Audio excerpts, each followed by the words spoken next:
Are you a podcaster? Maybe you've got that big idea and you're looking for a network to join. The multi-award-winning Ozcast Network can get your content to eyes and ears all over the world. Join now for the first month free, and you could be featuring this sound at the beginning of your podcast. Ozcast.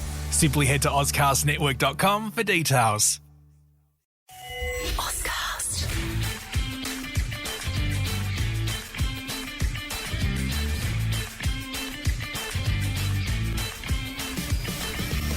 Yeah, hello Nesters for the first time in 2025. Great to speak to you all. It's building up to a big season. Sadly though, we chat today on a tragic day for the West Coast Eagles. Daniel Garb here with you alongside Drew Jones. And Drew, you messaged me this morning and you said, should we do a pod about Dom Sheed? And I thought, yeah, that's a good way to get going for 2025. And then about an hour later, I said, yeah, we have to definitely do one because the tragic Adam Hunter news had come through. A really sad day for the football club, losing a premiership hero just way too young.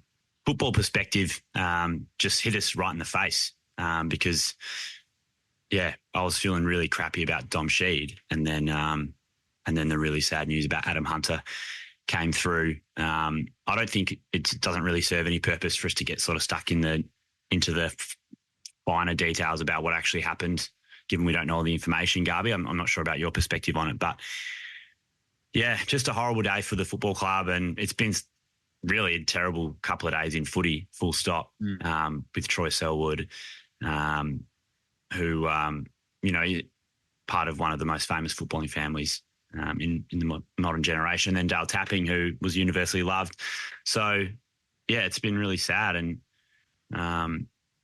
yeah, I mean, he was one of my favourite players, and when he was coming through the system and then becoming a key player for us, I was in my sort of mid-teens, so it was like getting towards the sort of height of your love of footy, and you're still a little bit naive, and you just sort of see footballers as heroes, and so I wanted to have the Adam Hunter, blonde tips and sort of mullet haircut and take high marks, kick goals, and he seemed like he had a good time playing footy, So for me, yeah, I've been really hit pretty hard about it, and I really feel for his premiership teammates and friends and family today.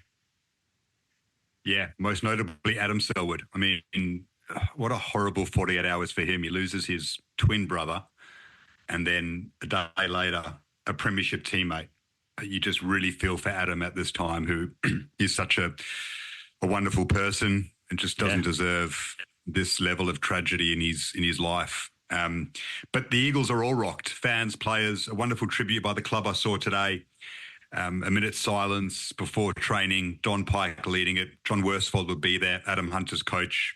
Every player standing as one. And you just hope the message from someone like John Worsfold was, boys, train the way that Adam Hunter used to go about his footy, because he was all commitment. And that's what we loved about Hunter. I mean, he was born with great attributes in terms of his size and his competitiveness, his versatility, but he wasn't necessarily the prettiest footballer going around in terms of the way he played, but he willed his way into a contest all the time. He was a beast on the field, and he probably didn't get that many headlines compared to what he would do in other circumstances because of the superstars we had at the club, and also because of his personality. He was somewhat reclusive. He didn't seem like someone who he necessarily wanted the limelight. And as soon as his playing career finished, he seemed to really move away from the AFL world and all things West Coast Eagles. He's not someone you saw around the club too often. And I know that he had his issues, but I don't want to touch on, the manner of the tragedy. But we know that he had his issues post-football career, and that was so sad. But on the field, he was just such a critical player. I said today on Twitter, John Worsfold wasn't a coach who had too many tactical moves, and he didn't need to have them because of the talent at his disposal. But we all know his one move was Adam Hunter forward, and it worked so often. I think in 2006, he started with him forward just to throw the Swans off, and then moved him back, and then switched switched him forward again late. He kicks the last goal in the premiership. He almost wins us the 2005 premiership. He's noted as saying that the 2005 qualifying final, when he went forward and changed the game for us, is his best game as an Eagle. That was the move of that team. He was just such a critical player.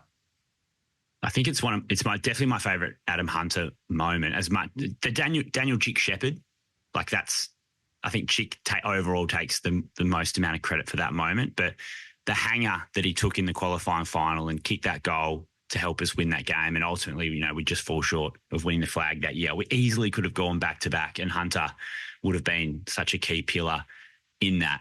I think Hutto's call, will just always stay with me. Took the great mark, kicked the great goal, as he slotted that one from sort of 45, 50. But to me, as a footballer, he had a lot of the intangibles. He did a lot of the things that I think fans love. He was tough, as you mentioned. He was willing. He took big marks. He was dogged defensively, and then, had the football nous to be able to be swung forward and play both ends of the ground.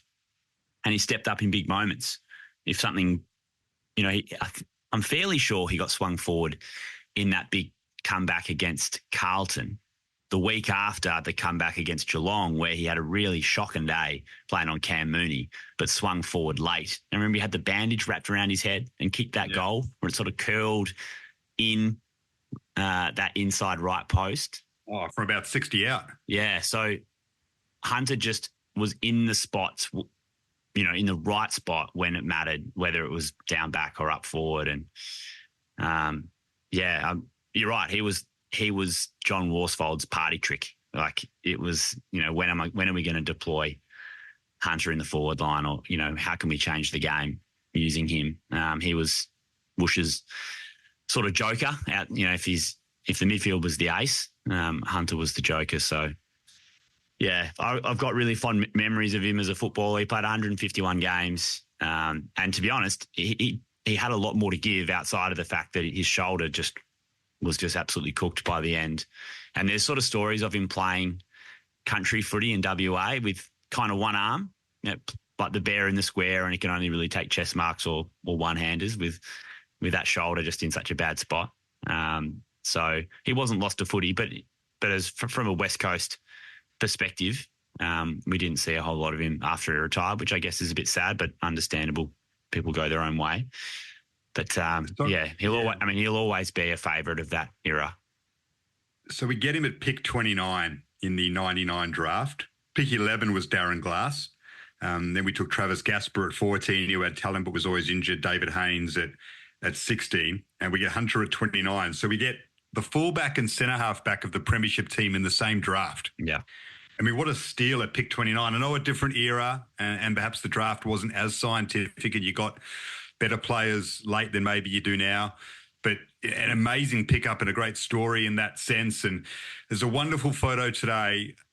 Steve Butler, long-term journalist in WA, who is a Bunbury boy, similar to Adam Hunter. He posted a photo of Adam Hunter in his WA under-18s Guernsey with really long hair past his shoulders, a beautiful smile, and it's just a wonderful image. And you could see that the people of Bunbury and the footy community in particular would be just so heartbroken by this because they'd be so close and they know the family. And he just looked to be so open to everything that the world was going to offer him as a youngster. And he lived out those dreams. And we know that there's a dark side to sport sometimes when it comes to finishing your playing days, and some people become lost. But you look at that image and you think, wow, just a beautiful young man who was able to achieve what he wanted to, and fought so hard for it and competed so hard. And he'll always go down in West Coast Eagles folklore. And he took over at centre half back from Glenn Jakovic, and he ensured that, as along with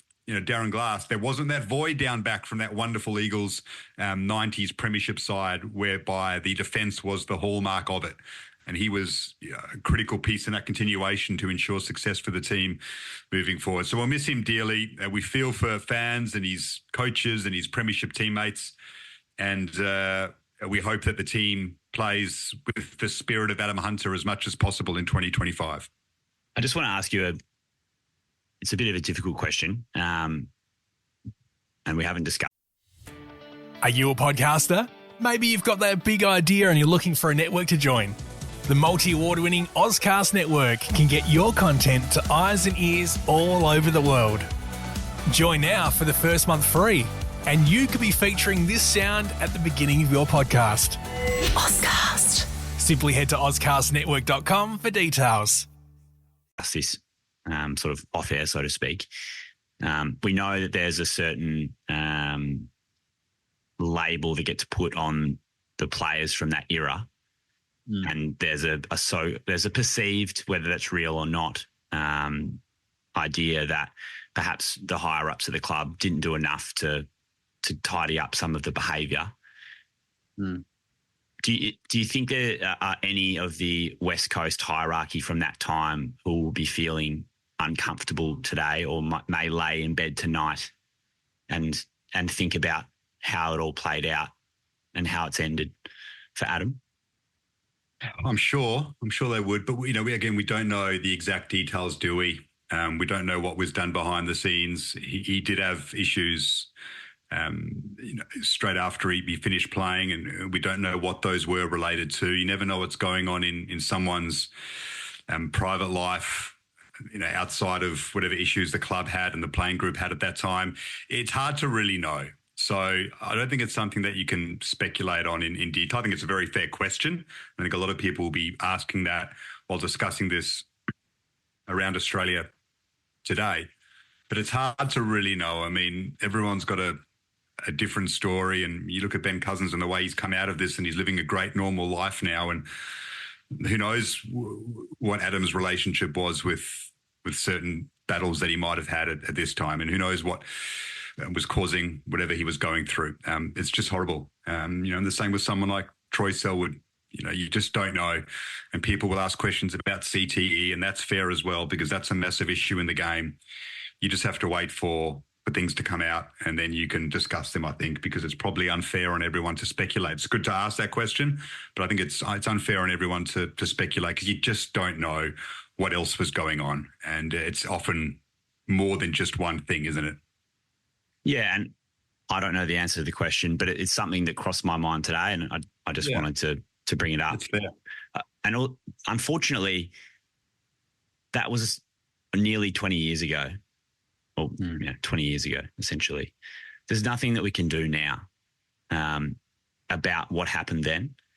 But my overwhelming feeling with Troy passing away and now Adam, I think the AFL and the AFLPA need to do something, and whether it's a men's health awareness round or men's health awareness game or something like that. I just don't think a 40-year-old and a 43-year-old passing away in essentially consecutive days, having both played a number of years at the elite level. I think it's a bit too much, and it's something that requires a deep dive and a bit more attention. And so I hope that something good can come out of it, as hard as it's really, it's cold comfort for Adam's loved ones and friends.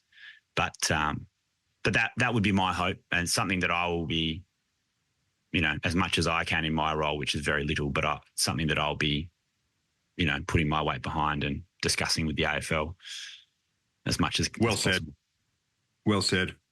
So this horrible news today puts into perspective, as you said earlier, the knee injury for Dom Sheed yesterday. It's still two of our grand final heroes in the news for the wrong reasons back to back. Dom Sheed with 2018, Adam, the two best, along with Peter Matera's setting sail for home in the 92 grand final, the three best individual moments in grand finals by a West Coast Eagle for mine. So it's nice to relive those moments, albeit in Hunter's case in the most tragic circumstances imaginable, and obviously a tough time in Dom Sheed's football career. Going down with the knee, 29 years of age, last year of his contract. It doesn't feel like he'll play AFL football again. It feels like he will retire sometime soon, because the end was coming anyway, wasn't it? So it's just a sad way from a footballing point of view for him to bow out.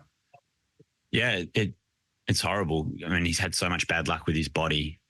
You know, it's now sort of tipped over that breaking point for him in his career, which is really sad.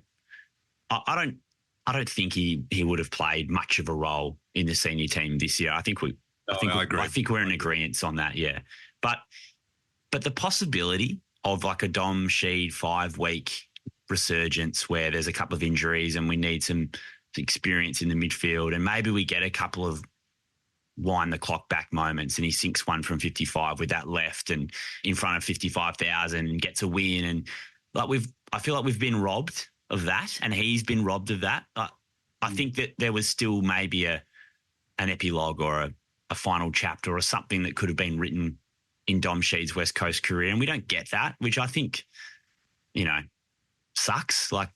And it's horrible for him having been through all the issues that he's had with his body, and then it's just sort of this one last, you know, kicker that just makes things so hard for him. So last year of his contract to do your ACL at the end of pre-season it's really horrible. A year of rehab, you know, to sort of see out that deal it seems pretty unfair. But you know, we'll always have 2018, you know, yeah. And he seems like a switched on dude and really well liked around the club. So I've got no doubts he will have success for the rest of his working life. But it's really a shame that this is how it's going to probably end for him at AFL level. Yeah, I mean, if he didn't have a contract for this year, the likelihood is that he wouldn't have been on a list anyway.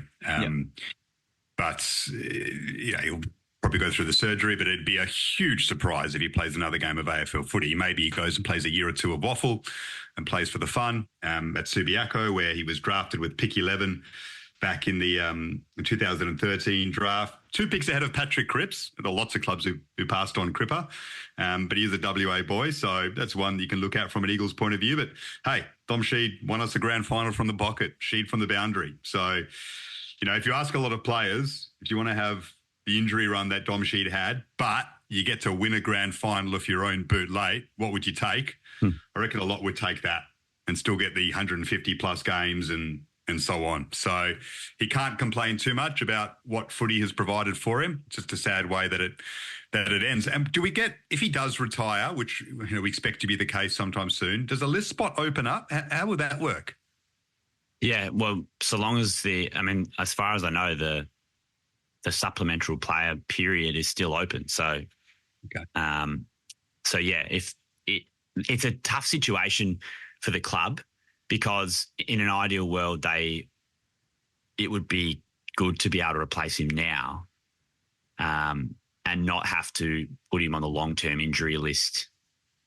Like, can you do that regardless? Can you just put him on the long-term injury list? I know this isn't great podcasting, just asking questions we don't know the answer to, but I think if you can't push him to retire by the deadline, because that sort of probably isn't fair. So he sort of has to decide what he's going to do. But yes, the likelihood is we would replace him on the list, I would say, if he chose to retire. Yeah, and there is some movement in that space. So interesting story that came out yesterday. I know it's not related to another midfielder for Dom Sheed, but the search for a key back. So James Van Ness, who was delisted from St Kilda, is training with us, as is Sandy Brock, who was delisted from Gold Coast. It would seem that neither has been convincing so far, because Adam Tomlinson from Melbourne has been in contact with Andrew McWalter, as was reported yesterday, and there may be a little lifeline for him. That would be rather interesting, and it would make a bit of sense, as you know, Rhett Bazzo's had a preseason injury and we're a bit light for proper key defenders at the moment. While they develop and Jobe Shanahan develops, maybe you bring someone in that's a bit more experienced than, say, Van Ness and Brock, just to be the backup. Yeah, so Tomlinson's just hanging out on the Mornington Peninsula at the moment with his daughter, sort of just waiting for the call-up and staying fit at the moment. I think it's likely that. Are you a podcaster? Maybe you've got that big idea and you're looking for a network to join. The multi-award winning Ozcast network can get your content to eyes and ears all over the world. Join now for the first month free, and you could be featuring this sound at the beginning of your podcast.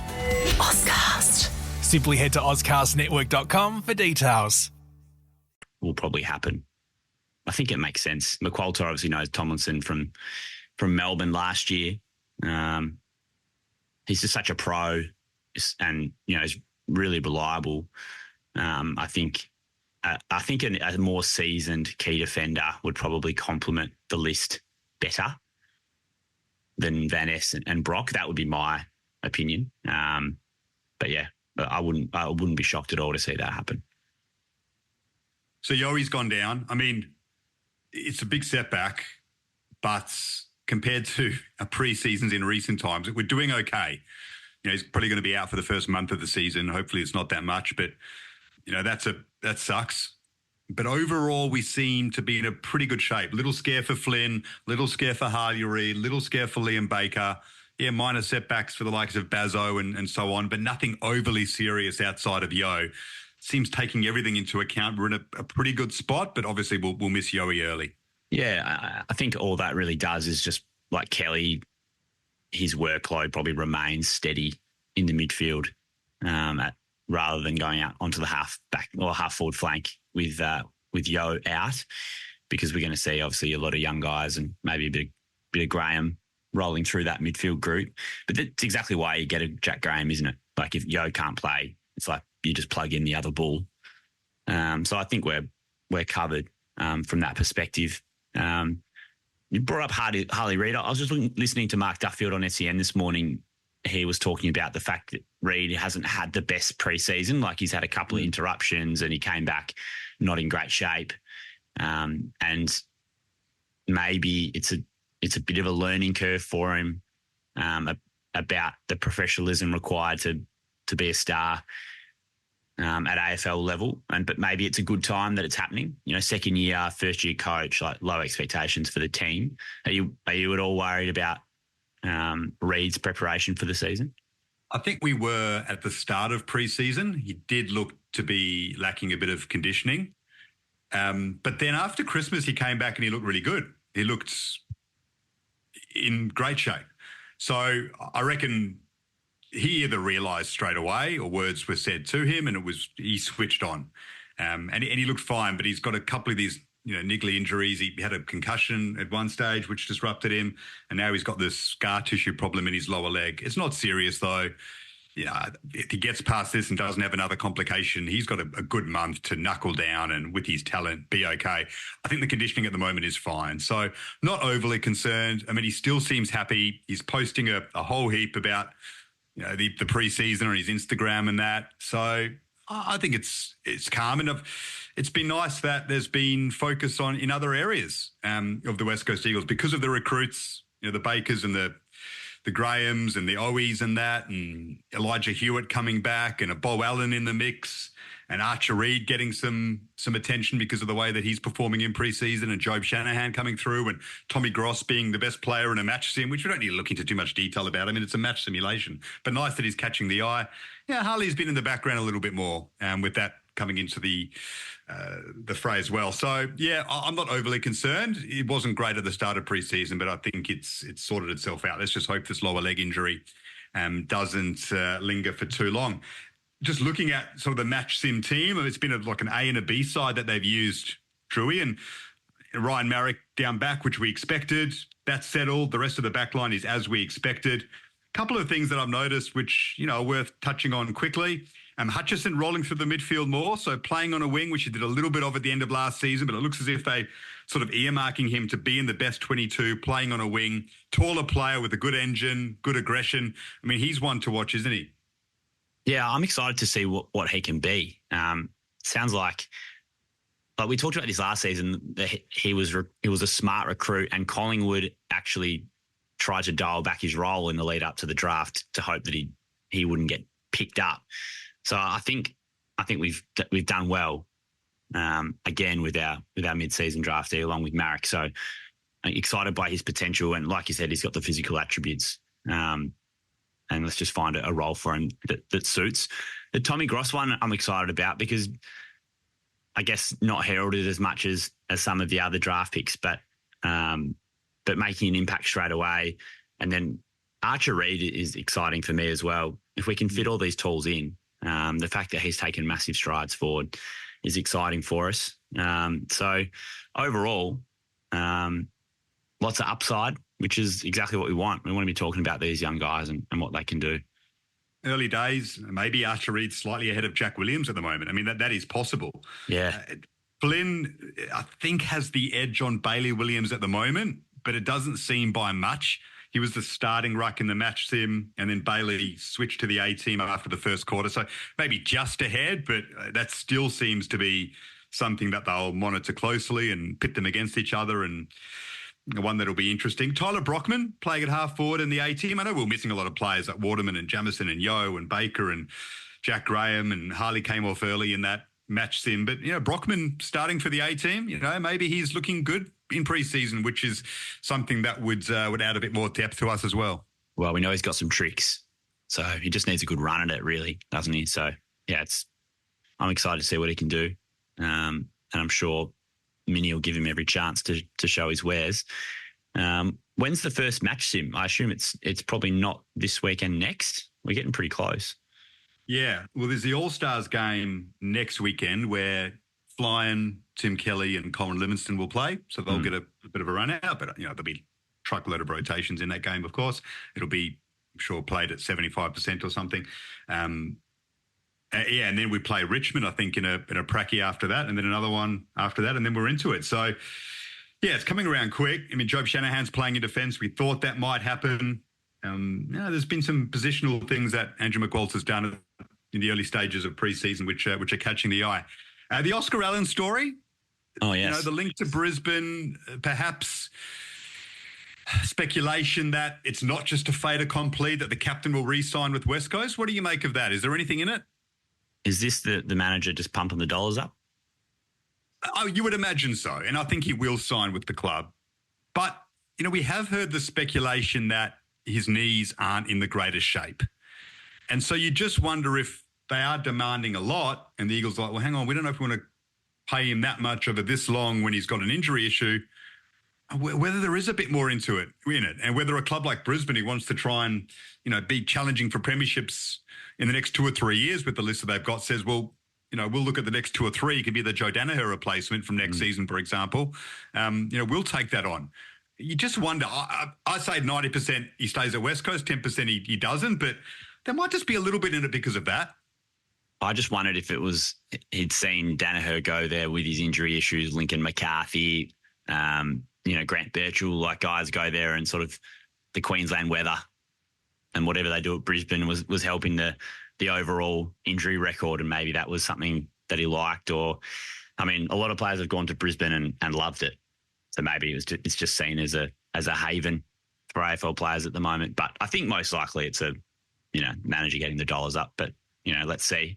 I'm sure West Coast are going to move heaven and earth to keep the captain and someone who's a big part of our future. Like, if we're going to do this rebuild properly, you need your gun full forward at the club, don't you? So, yeah, I think we'll be okay. I think so. You just worry about the knees and whether there's something more serious there, and that changes the situation. And, that's this little underbelly of the deal, which is potentially making it a bit more unsettling. But as the captain, you would think that he would sign on at some stage. A sad day for the West Coast Eagles. We wish our best to Adam Hunter, the family of him, all his teammates, etc. Time for Eagles fans to stick fat, and hopefully it can inspire the team in some way throughout the 2025 season. Thanks, mate. Bye, Adam Hunter.